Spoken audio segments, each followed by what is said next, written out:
গতকালকে আমি যে সসটা বানিয়েছিলাম সেটা দিয়ে আমি আমার মেয়ের জন্য আজকে বাটার চিকেন বানাবো। তো সেজন্যই আমি এখানে হালকা হলুদ, লবণ আর গোলমরিচ গুঁড়া দিয়ে এখানে চিকেন ব্রেস্টটা ভালো মতো ম্যারিনেট করে নিব।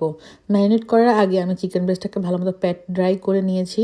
হলুদের গুঁড়াটা না দিলেও হয়, বাট আমার কাছে মনে হয় একটা সুন্দর একটা কালার আসে। আর এটা কিন্তু প্রফেশনাল বাটার চিকেনের রেসিপি না, এটাকে আমি আমার মেয়ের জন্য এভাবে একটু হেলদি ওয়েতে বানাই, সাথে অবশ্যই আমিও খাই। এখানে আমি একটা চিকেনের হাফ ব্রেস্টকে রাফলি কিউব করে কেটে নিয়েছি। এখন আমি 1.5 থেকে 2 ঘন্টার মতো ম্যারিনেট করে রেখে দিব।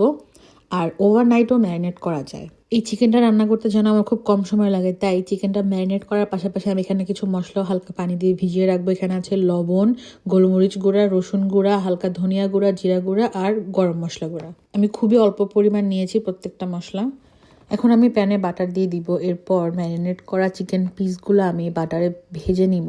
আমি বেশিক্ষণ ভাজবো না, জাস্ট 50 to 60% ভেজে নিব, কারণ এমনিতেও গ্রেভিতে চিকেনটা আরও ভাজা হবে, যেন ওভারকুক না হয়ে যায়, যেন বাটারে খুব অল্প সময়ের জন্য জাস্ট এপিটোপিট ভেজে নেব। চিকেনটা ভাজা শেষ হয়ে গিয়েছে, এখন আমি উঠিয়ে রাখবো। এখন সেম প্যানেই আমি দিয়ে দিব হচ্ছে পেঁয়াজ কুচি। পেঁয়াজ কুচিটা হালকা একটু ভেজে নেওয়ার পরে আমি যে মশলাটা ভিজিয়ে রেখেছিলাম পানি দিয়ে ওইটা দিয়ে দিব। মশলাটা ভাজতে ভাজতে যখন একটু হালকা এভাবে তেল ছেড়ে দেবে তখন আমি দিয়ে দিব সেই বানিয়ে রাখা সসটা। এই সসের রেসিপিটা অলরেডি আমার চ্যানেলে আছে, চেক আউট করে দেখতে পারেন যদি না দেখে থাকেন।